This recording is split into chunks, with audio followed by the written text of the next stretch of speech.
Good evening, everyone. Good evening, good evening, good evening. Come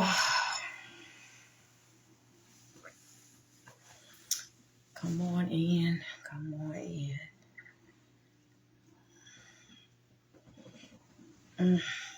Good evening, good evening, good evening.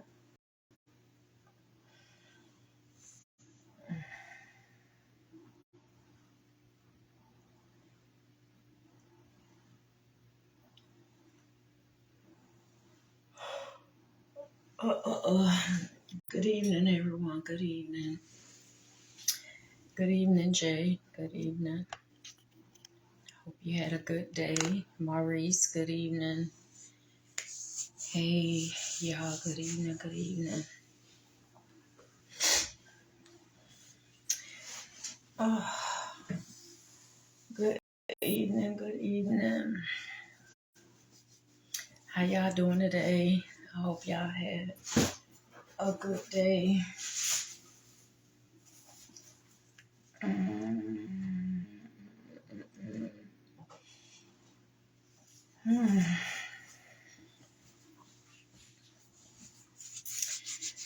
Good evening, good evening, good evening.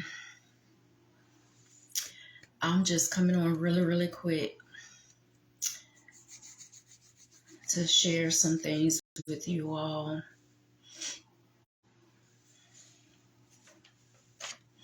So come on in, come on in. Good evening to those who are coming in. I'm not going to be on before you all long. Just wanted to share some things with you. I'm tired. I guess y'all can see. I am tired. Thought I was going to get out of coming on tonight. But nevertheless, to God be all the glory. We invite him into the live. We invite him into the live. But I wanted to come back on really quick to share with you all because last night I came on before I left Tullahoma.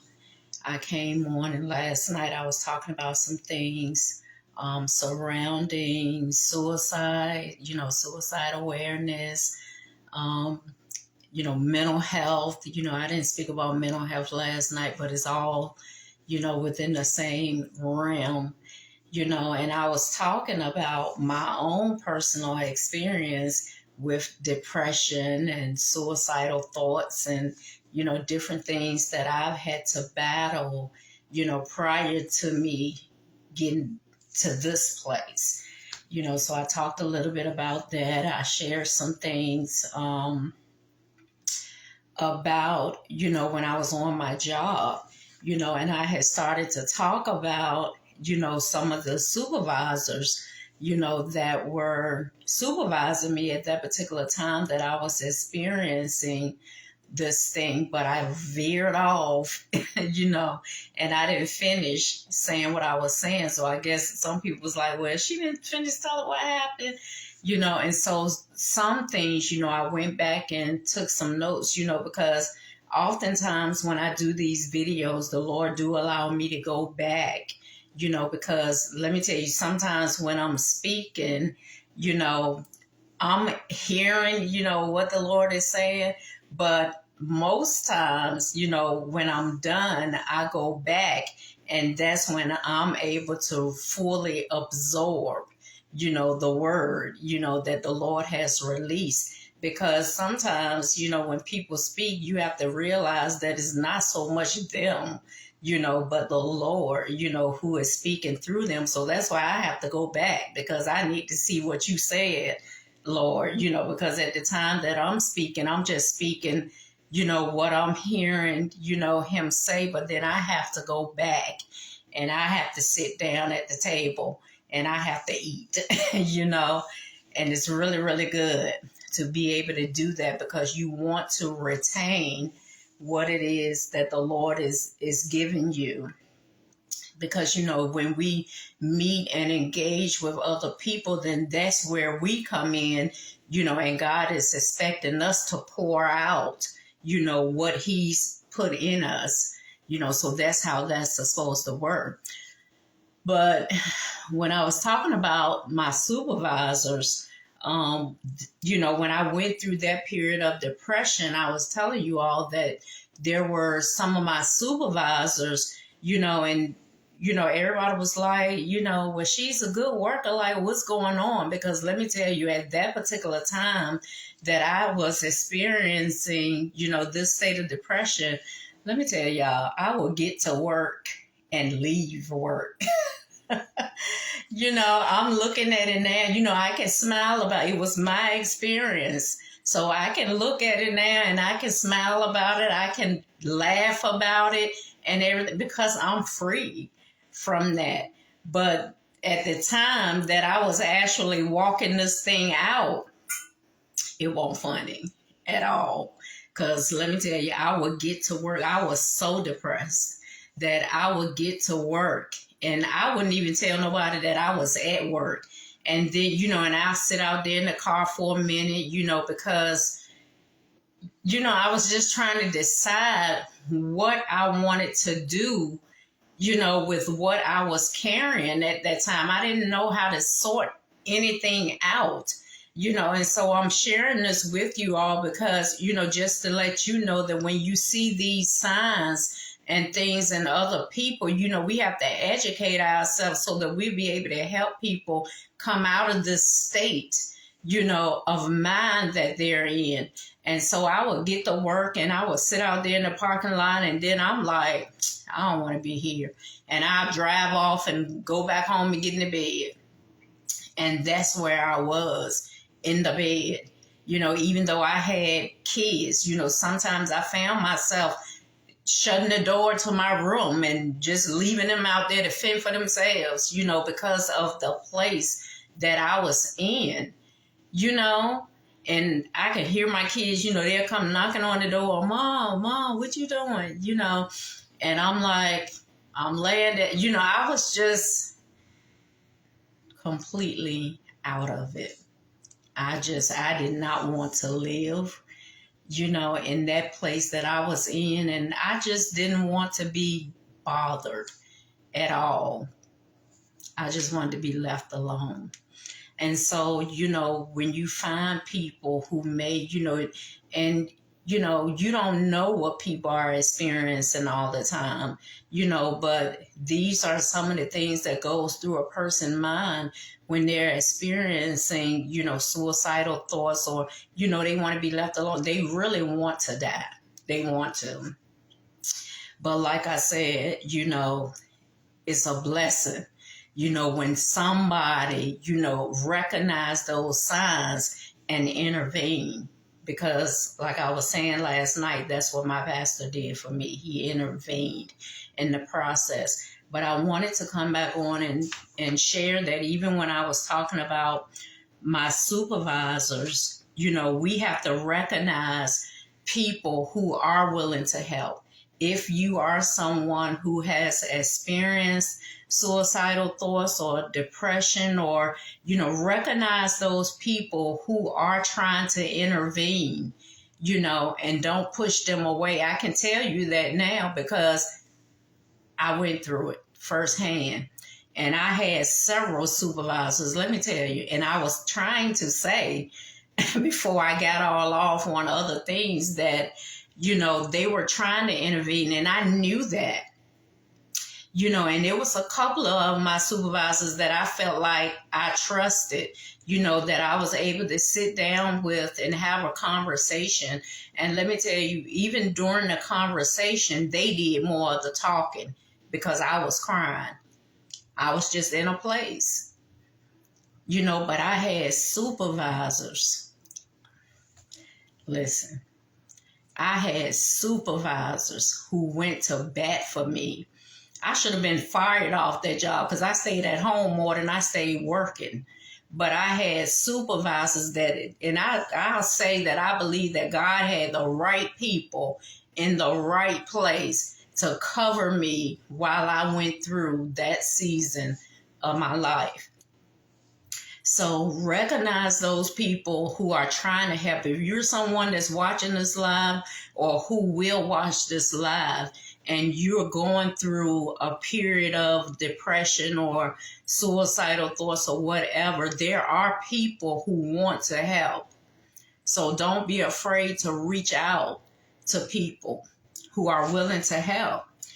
Be strong enough to ask for help, because like I said, you will die in that place, if you don't ask for help. Because when you're in that place, we keep trying to tell ourselves, oh, I'll be all right. I'll come out of it. It's just a little phase I'm going through. But you will die in that place, because the enemy's goal is to steal, kill, and destroy. And while you already down, he will add so much other stuff on top. He'll just pile it on top of you, because he wants you to check out. Because like I said, he has literally peeped into your future, and he sees the plans that God has for your life. And he's coming to steal it. He wants to kill it, and he wants to destroy it. And what better way to be able to do that if he can convince you to take your own life?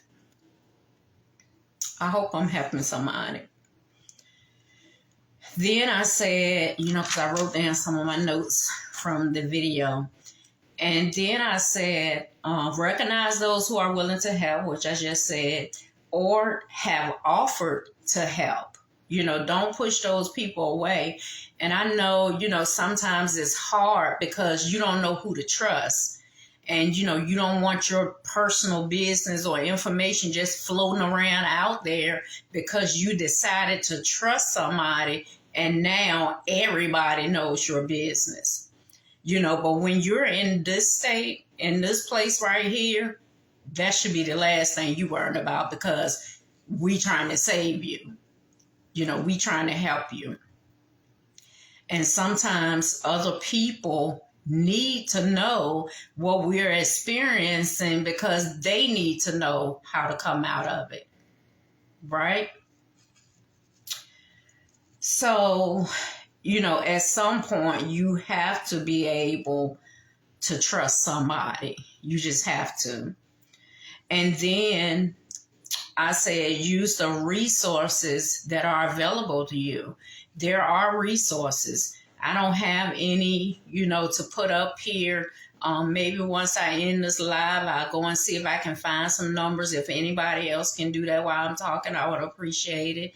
If you can post in the comment section, suicide prevention or awareness, a phone call that somebody can call, or mental health awareness, a phone call that somebody can call, I really would appreciate that, because people need to know where they can go for help. Okay, and like I said, be strong enough to pull yourself out of that place, and don't let that place kill you.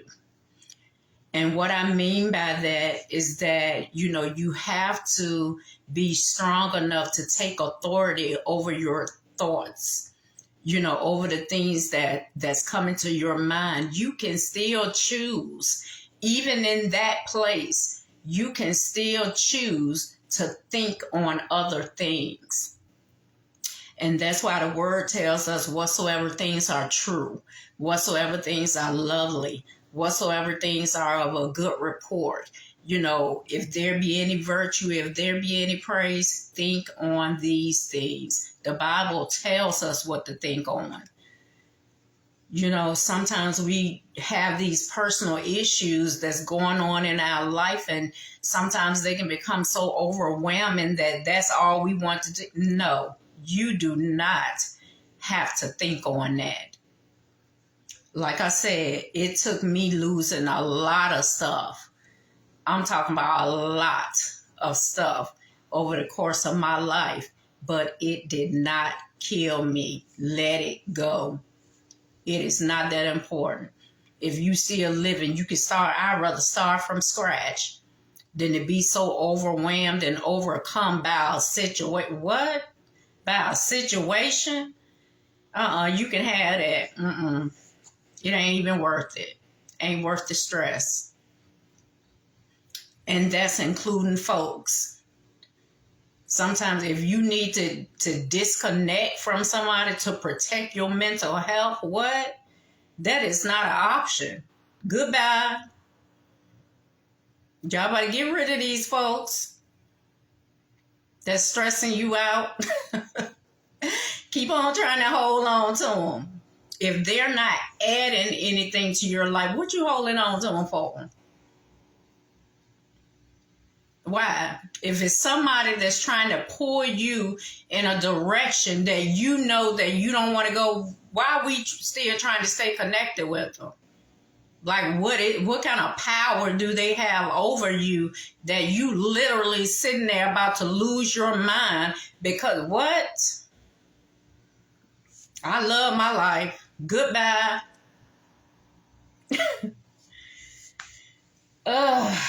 Listen, because thoughts, just like words, can kill.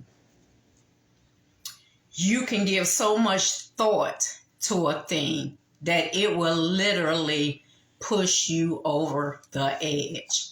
We got to get power over these thoughts.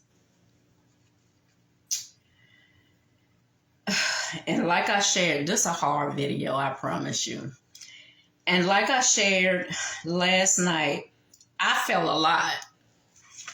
It ain't no shame in me admitting it. I felt a lot trying to get this thing right. You know, I talked to a young lady last night, and I had a really, really good conversation with her. I'll say last night into the wee hours of this morning, because we talked for a really, really long time.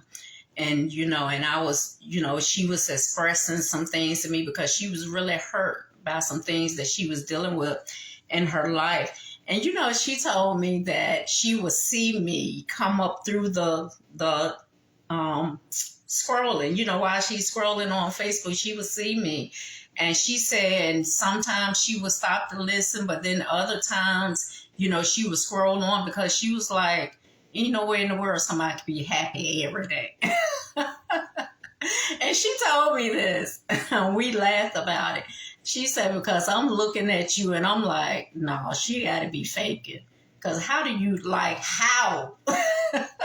And that was her question, like, how? Like, how do you have joy every single day?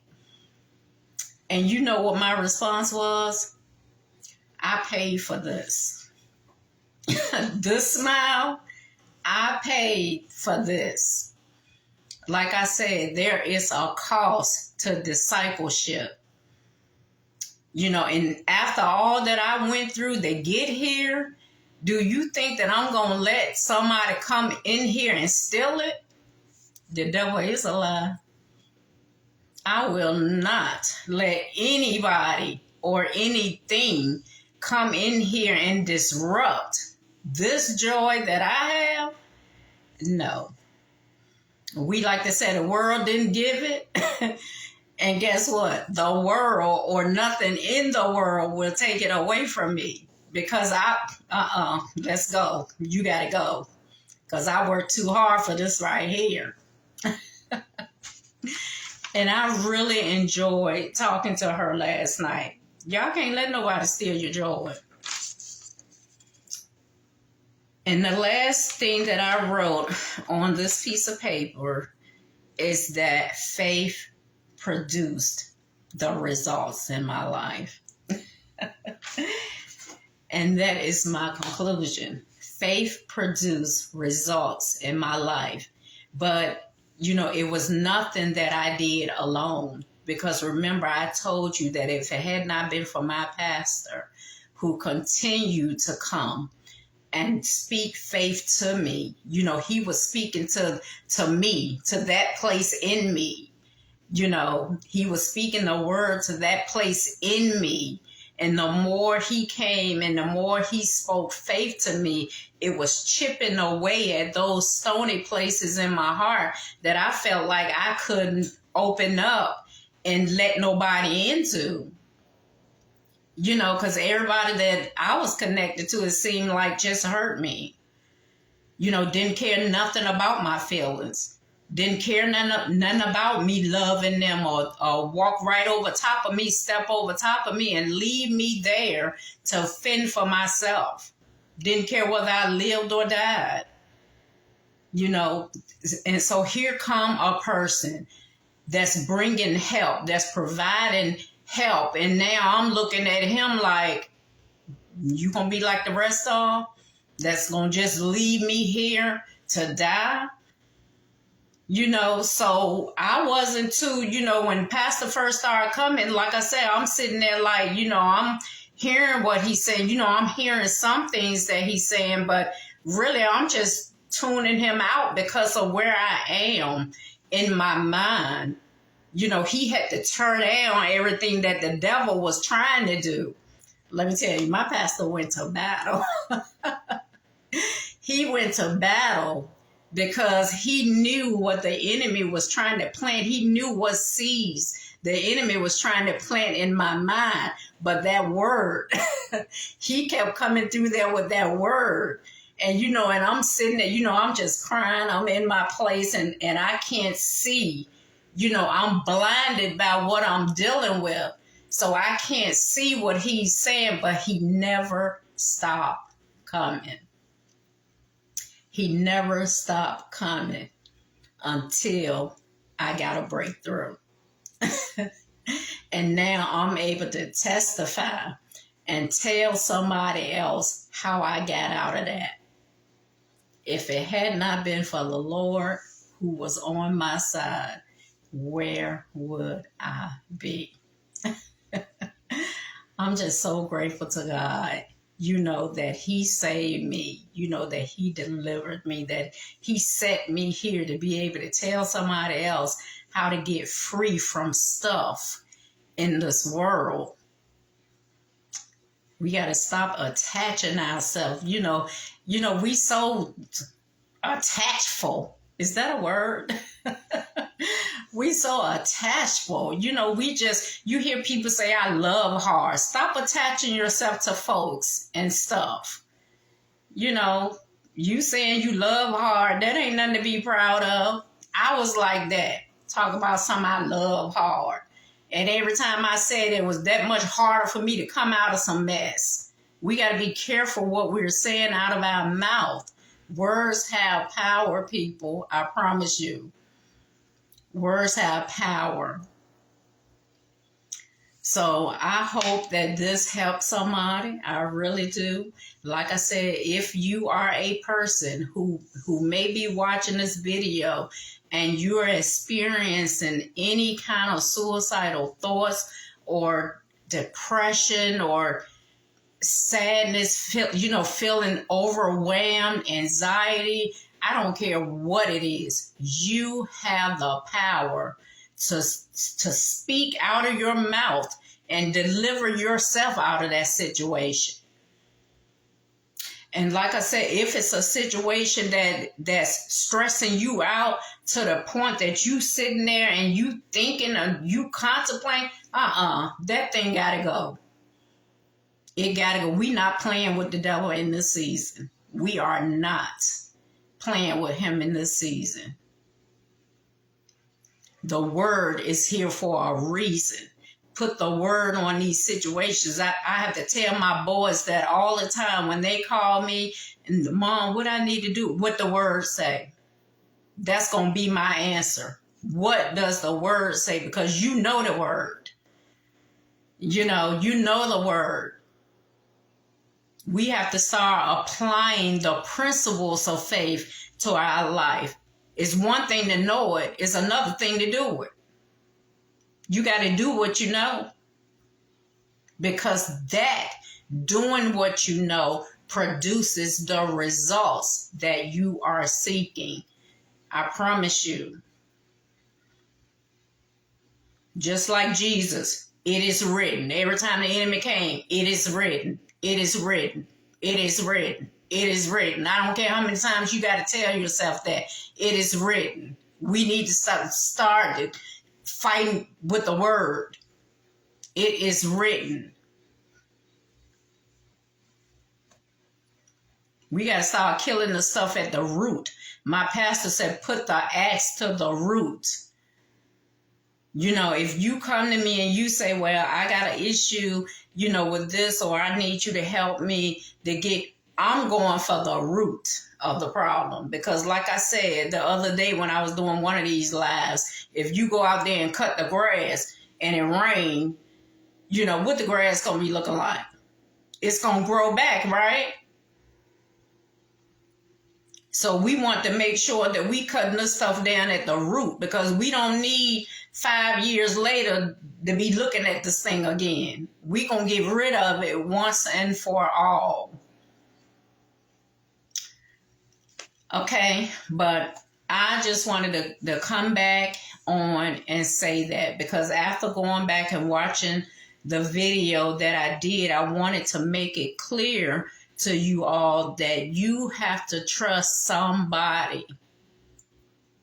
You have to trust somebody. You know, there are people out there who's willing to help, who's willing to intervene, who's willing to walk you through the process of deliverance or freedom and through whatever it is that you're going through. Everything is not about a dollar. I promise you. Everything is not about a dollar. You don't know how many people that I've talked to that felt like if they had all this money, all their problems gonna be gone. Okay, that's another topic. Because let me tell you, money is the root of all evil. Because I think I shared this in a video. Why would God give you all this money and you can't manage other things in your life? It's not going to happen. And we can pray all day long. Well, Lord, I just want, you know, and I hear people say, I want to hit the lottery. I want to do this. No, you need to learn how to be a steward over your body first.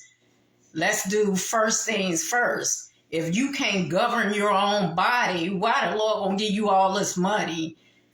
I'm just gonna log off. I'm just gonna go and get off alive.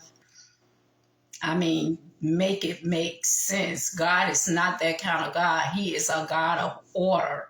And when he says that despise not the chastening of the Lord, that means that he is trying to bring some correction to your life. So if and when he allow you to step into these things, maybe he will bless you with some finances. But when he blesses you with it, he wants you to be conditioned to the point that you can handle it and won't go out here and waste it. I promise you, I'm telling you the truth. He has to condition you first. And sometimes that conditioning starts right here in your thinking.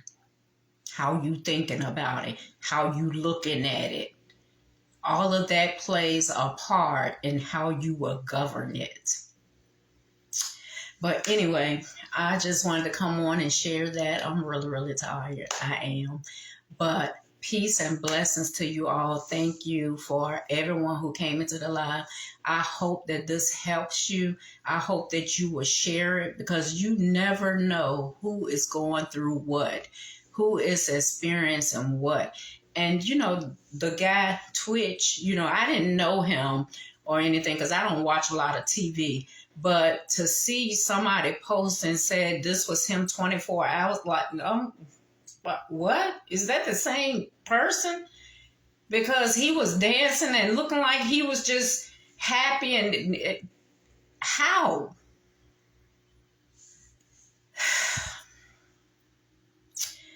Listen, the enemy has stepped up his game. He knows that his time is short. He is not playing. He is not playing. He knows that his time is short. If you are not equipped with the word of God, because that is your weapon, then I do not know what else to tell you, because that is how you fight against these spiritual things, against these things out here in the world. You are no competition for the devil without the word. So my heart goes out to all of those, everyone who has lost someone. Like I said, this is a really, really hard video, for me, hard live for me to do, because I'm very passionate about people understanding that you have the tools, you have the weapons, you have everything that you need to combat these things that's coming against you and fighting against you, but you can't do it without the Lord. And I know people don't want to hear that sometimes, because the word said they love darkness more than they do light. Because we want to stay out here and we want to rock and jam out here in the world and everything. And while you out there rocking and jamming, the devil setting up another device for how he gonna come and take you on up out of here. And then it comes upon you so unaware that now you're not even prepared for it. How you gonna fight against it? Because we wasting our time out here, and while we out here living it up, he's over here devising a plan against you for how he gonna take you out of here. And then before you know it, you faced with this thing, and how are you going to fight? You haven't prepared yourself. And God has been telling you all the time that this is a training ground. I need you to get this.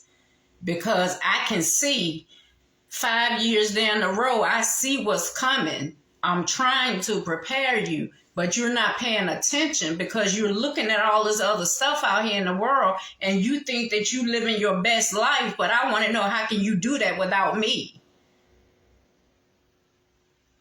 How do you live a best life without the Lord?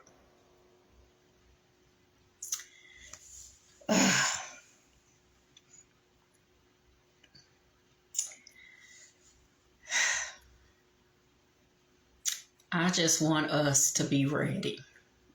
That's all I want. I want us to be ready. When you know better, you do better. And that's all I'm doing. I'm doing better because I know better. I love y'all. I pray that you have a good night. I pray that the Lord, whatever it is, if it's anybody that's watching this live and you've dealt with or dealing with suicidal thoughts or depression or anxiety, whatever the enemy is trying to bring into your space, I pray that the Lord will give you the strength that you need to overcome, to fight against it, because you don't have to accept anything that the enemy introduces to you. The only thing that he can do is make a suggestion. You have the power to choose whether or not you're going to accept what he's bringing, or whether you're going to tell him, listen, I need you to go ahead. Because not right here. You're not going to bring that into my life and disrupt my life. Disrupt what God has started over here. Because one thing about the child of God is that God watches over his own word to perform it in your life. And I'm a living witness. I love y'all. Pray that y'all will have a blessed night. I know I said that 5 times, but I promise you I'm about to get off. But I love y'all, and I hope this video has helped someone.